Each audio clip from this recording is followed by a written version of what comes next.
യേശുവാകുന്ന നിത്യസത്യവചനത്തിനായി ഞങ്ങൾ അങ്ങയെ സ്തുതിക്കുന്നു. യേശുവേ, അങ്ങയുടെ പരിശുദ്ധാത്മാവിനെ നൽകി അങ്ങയുടെ മാഹാത്മ്യം കാണുവാൻ ഞങ്ങളുടെ ഉൾക്കണ്ണുകളെ തുറക്കണമേ.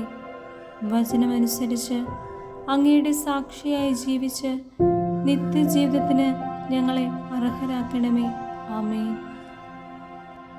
വിശുദ്ധ പൗലോസ് ശ്ലീഹ കൊരിന്ത്യക്കാർക്ക് എഴുതിയ 1-ാം ലേഖനം 8-ാം അധ്യായം 1 മുതലുള്ള തിരുവചനങ്ങൾ. വിഗ്രഹാർപ്പിത ഭക്ഷണം.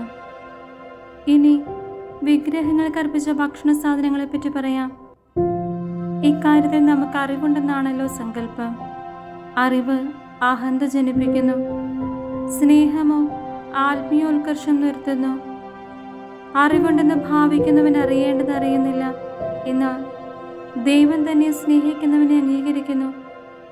വിഗ്രഹങ്ങൾക്ക് അർപ്പിച്ച ഭക്ഷണ സാധനങ്ങളെ പറ്റിയാണെങ്കിൽ ലോകത്തിൽ വിഗ്രഹങ്ങളൊന്നുമില്ലെന്നും ഏകദൈവമല്ലാതെ മറ്റൊരു ദൈവമില്ലെന്നും നമുക്കറിയാം. ദൈവങ്ങളെന്ന് വിളിക്കപ്പെടുന്നവർ ആകാശത്തിലും ഭൂമിയിലും ഉണ്ടെന്നിരിക്കട്ടെ. അങ്ങനെ പല ദേവന്മാരും നാഥന്മാരുമുണ്ടല്ലോ. എങ്കിലും നമുക്കൊരു ദൈവമേ ഉള്ളൂ. ആരാണോ സർവവും സൃഷ്ടിച്ചത്, ആർക്കു വേണ്ടിയാണോ നാം ജീവിക്കുന്നത്, ആ പിതാവ്. ഒരു കർത്താവേ നമുക്കുള്ളൂ. ആരിലൂടെയാണോ സർവവും ഉളവായത്, ആരിലൂടെയാണോ നാം നിലനിൽക്കുന്നത്, ആ യേശുക്രിസ്തു. എങ്കിലും ഈ അറിവ് എല്ലാവർക്കുമില്ല. ഇതുവരെ വിഗ്രഹങ്ങളുമായി ബന്ധപ്പെട്ട് ജീവിച്ച ചിലർ ഭക്ഷിക്കുന്നത് വിഗ്രഹാരാധകരുടെ മനോഭാവത്തോടെയാണ്. അവരുടെ മനസ്സാക്ഷി ദുർബലമാകിയാൽ അത് മലിനമായി തീരുന്നു. ഭക്ഷണം നമ്മെ ദൈവത്തോടടുപ്പിക്കുകയില്ല. ഭക്ഷിക്കാതിരിക്കുന്നത് കൊണ്ട് നമ്മൾ കൂടുതൽ അയോഗ്യരോ ഭക്ഷിക്കുന്നത് കൊണ്ട് കൂടുതൽ യോഗ്യരോ ആകുന്നുമില്ല. നിങ്ങളുടെ സ്വാതന്ത്ര്യം ബലഹീനർക്ക് ഏതെങ്കിലും വിധത്തിൽ ഇടർച്ചയ്ക്ക് കാരണമാകാതിരിക്കാൻ സൂക്ഷിക്കണം.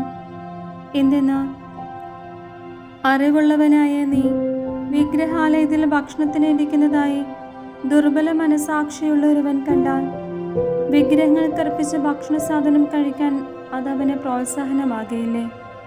അങ്ങനെ നിന്റെ അറിവ് ക്രിസ്തു ആർക്ക് വേണ്ടി മരിച്ചോ ആ ബലഹീന സഹോദരന് നാശകരണമായി തീരുന്നു.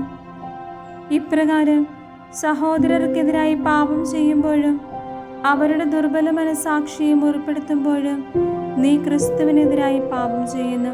അതിനാൽ ഭക്ഷണം എൻ്റെ സഹോദരന് ദുഷ്പ്രേരണയ്ക്ക് കാരണമാകുന്നെങ്കിൽ അങ്ങനെ സംഭവിക്കാതിരിക്കാൻ വേണ്ടി ഞാൻ ഒരിക്കലും മാംസം ഭക്ഷിക്കുകയില്ല.